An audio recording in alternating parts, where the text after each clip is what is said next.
Hi, I'm Nancey Brackett and I'm the owner of My Corner Studio. I work with silver and stone in quite a variety of things, and I do three very different types of silver work. And the first type, on this side, you can see stones that are called Bezel Sets, where you take a stone that's already cut, also called a cabochon, and you build a sleeve around it. And they're all different kinds of material, bezel material, so you can make sleeves that are decorative or plain. And you build a little cup that exactly fits the stone that you're working with. So that type of silver I started doing about 15 years ago when I lived elsewhere on a farm and I had a little teeny corner in a barn, hence My Corner Studio. Every February, I go out to Tucson to the largest international gem show in the world, and I can find vendors and dealers that have high quality stones of everything you can imagine. And I also belong to a mineral club out there where a lot of the guys actually cut and make their own cabochons, and so I've been able to find some really unique stones. I am inspired by the incredible beauty in nature and that stones can come out of the ground looking so spectacular. So I have pendants, I have silver necklaces, I have cuff bracelets, I have things that are straight silver, called my Simply Silver line. I make earrings, of which most of these are bezel set. I also do inlay with earrings, some Simply Silver, and I make keychains. The next type of work I do is called room casting, and it produces an entirely different look than a bezel set. It starts with scrap silver that you've cut around your piece you're working on, poured into a crucible and heated with a really hot flame till it's liquid. And then it's poured down broom bristles. And out of that, when you open the broom, you get incredibly random, magnificent shapes that you can never repeat. So on this end of the table, I've got some broom cast pieces where I have set stones on them to make pendants. I've made earrings like I'm wearing. And I put little broom pieces on silver back plates to add interest to the stone. And then probably the favorite thing I like to do over here is called stone channel inlay, where you actually take rocks, stones, cut them on a diamond blade saw, work them through grinding wheels, and you start with the stone. So the beauty of inlay is that you create a silver form or picture frame first, such as, here's a little picture frame I built. So I don't rely on the size and shape of a cabochon already cut. Instead, I create my own. So I can do rings, bracelets, earrings, and when you come over here and get a little closer, this is actually a frame that I have built to inlay a stone cuff. This process of channel inlay I learned after I sold our farm. I went to New Mexico to a place called Ghost Ranch for a month, and it was intensive. All you did was live, eat, breathe, and learn silver. And I learned how to do inlay, fell in love, came home, and bought all the extra equipment you need that you don't use with regular silverware. The other thing that's so much fun about stone inlay, as you come over here, you can see I can do knife handles, letter openers, and I have some samples here of a piece in progress. And this has to be one of my favorite pieces. This is a knife handle I did, and these stones actually came from a beach in Rhode Island where I got married. Here are a couple of the stones that I cut up and then created this handle. So what I love about inlay is I can take people's personal stones and create something very special for them. Another thing that I really love about inlay, and this leads to my favorite piece, is when I build a silver frame to make these cuffs. To me, this is the most difficult thing I do, but also the most beautiful. I made myself this particular cuff. The stone is called Andaluca Opal from Australia, and to me it looks like the Northern Lights. And the Northern Lights are very special to me and give a symbol of hope and better times. And there are 1, 2, 3, 4, 5 pieces of silver set within the stone. There are about 18 different stones in here. And the silver represents my children, my son-in-law, and my grandson. And inside, when you build silver inlay, you can scrape out words. So people that come to me for custom work might say, please put in love, faith, joy, hope. And in this one, I put love, family, health, and joy. So this is probably my favorite piece, again, of stone inlay. One of the important things to learn about cutting stone is you can buy rocks like these, if you have a big enough saw to cut. And when you look at a rock from the outside, you have no idea what you're going to get.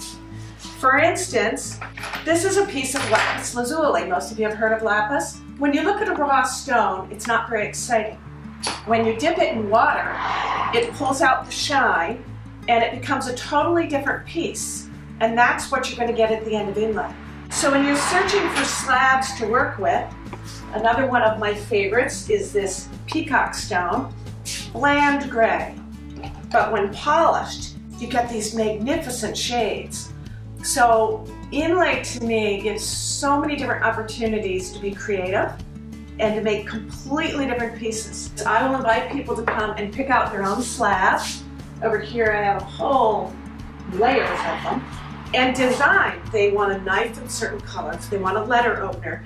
They want a pendant of a certain color. I've even done an inlay engagement ring for a couple and then their wedding bands. And I have all kinds of crazy tools to work with. This is a rolling mill, which you can place a piece of silver in a plate, sandpaper, or almost anything that will squish into the silver and leave a pattern. So when you look a little closer at the pendants, you can see all kinds of different textured backgrounds, which make things a little bit more fun. Over here, I have a big giant polishing machine because silver takes a lot of work to get polished. I have one of the most important tools, this little handheld flex shaft like a Dremel that has all kinds of heads that can file, that can cut, that can drill holes that I also use for polishing.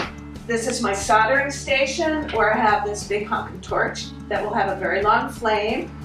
When I work on here, this is what I start every one of the pieces I've done, except for maybe some of the bending jump rings, needs this torch.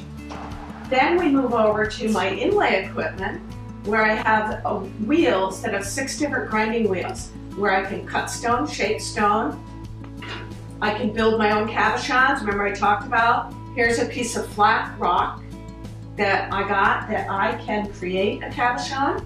I have another machine that you can flatten the bottom of the stone, a tumbler to polish silver, a diamond saw to cut your stone into that little picture frame size, drill press to drill holes for earrings, guillotine to cut silver.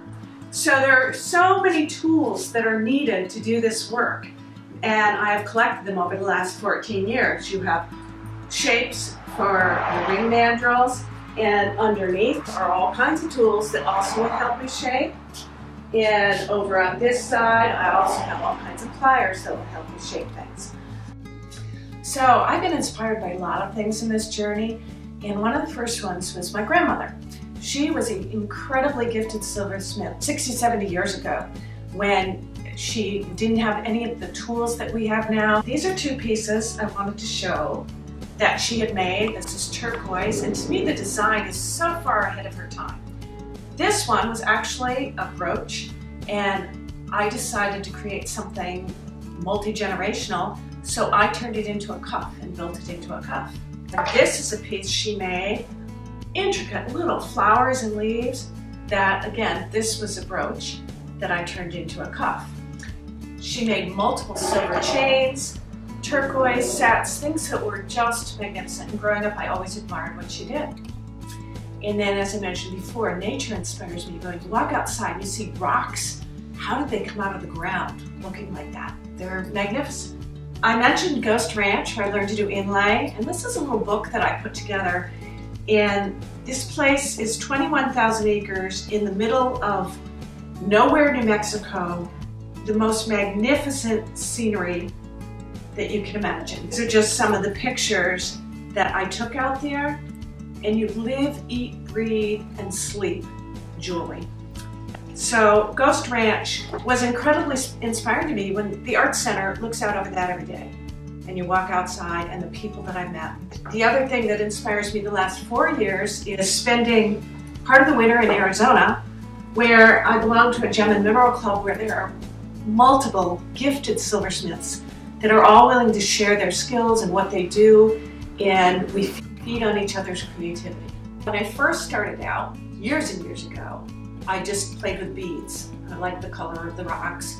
And then I learned how to bezel set in very, very simple settings. And then I learned how to inlay, and I think it's taken a number of years to find my flow or my style, which I consider simple. I want the stone to tell the story, so I like a setting that will show off the stone but not take away from it. So my art has definitely changed in that I'm constantly learning new things. And as I mentioned, I've been to Ghost Ranch actually twice now, and every year when I go to Tucson, people teach me new things and I come home excited to try more. Living in the North Country is actually pretty magnificent. We have a beautiful place to be. I have this wonderful studio to work in. Certainly it makes it a lot more difficult to sell pieces. I'm doing this because I'm passionate about creating and I love doing it. And I'm not selling it to make a living, but I'm selling it to try and pay for some of this equipment. So definitely there are times that are hard, and I have found over the last several years that art shows have been amazing for me. So right now, during COVID, I can't do a personal studio tour, but I would welcome people to call, make an appointment, and come on out. You can commission something, you can look at something I've got, or you can find me on the web at my Instagram page, my Facebook page, my website, and when art shows can start back up again, I do usually attend about 10 art shows a year.